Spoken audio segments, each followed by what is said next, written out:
on the ball 30 inches. If you want to go into it, Yeah. but you guys did good. Doable. Yeah. Did we put a...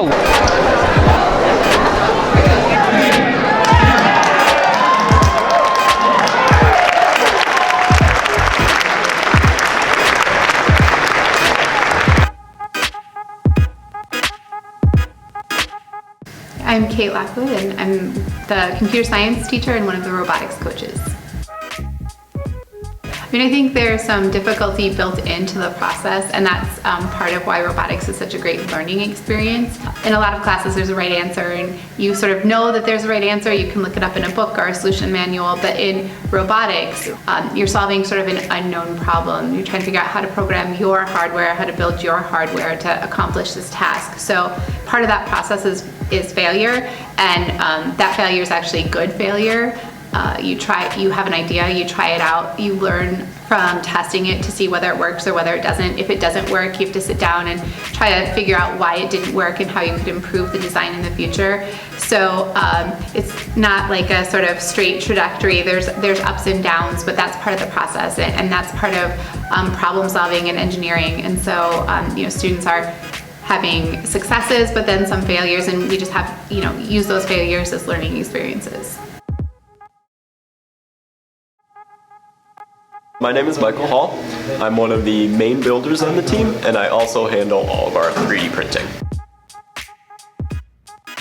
So in Autonomous, you have pre-programmed code for 30 seconds. There are various things you can do. So our robot goes and pushes beacons. They have 2 different colors on them, which are randomized, and you have to choose which color you want to push the robot without user input.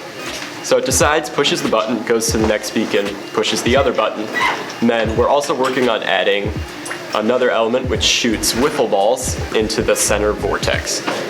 That's more difficult than it sounds, and those are worth 15 points. You can also earn points by parking on either the center or the ramp.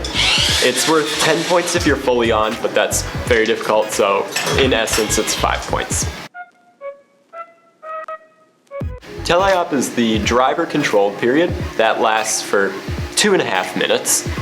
During that time, you can again shoot particles into the center vortex. We don't do that. Those are only worth 5 points.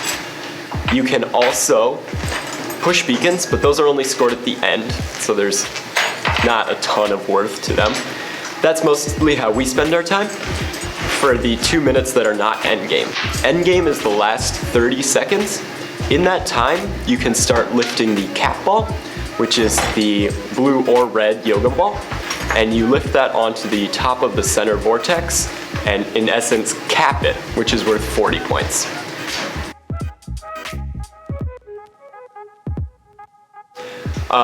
We score most of our points in Autonomous.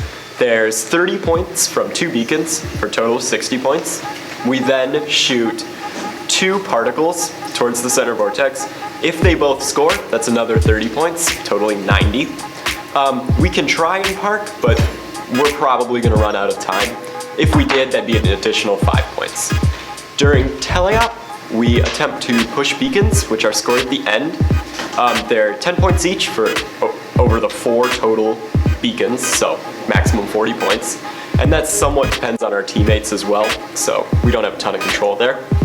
We also attempt to cap the cap ball on top of the center vortex. That's, as I said, 40 points. If we don't actually cap it, we just lift it off the ground. The low goal is 10 points, which is basically off the ground at all. The high goal is 20 points, which is, I believe it's 50 centimeters.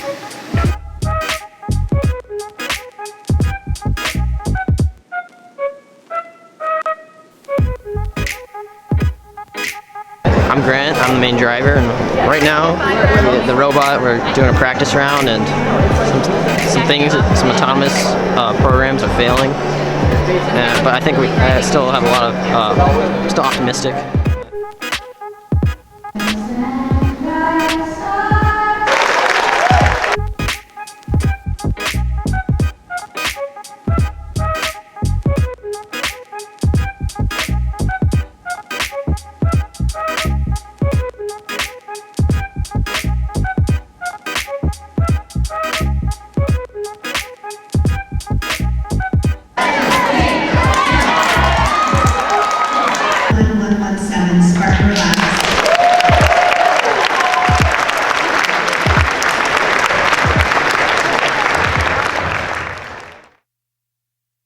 Just to do as well as we can, we're still working on improving our design. After the last competition, we built a whole new robot based on what we learned from the first competition. So our goal for the rest of the year is to just keep learning and improving from each competition that we go to, taking the results from that competition, looking at what we did well, looking at what some of the other teams do well, and figuring out how we could incorporate some improvements into our robot for the next step.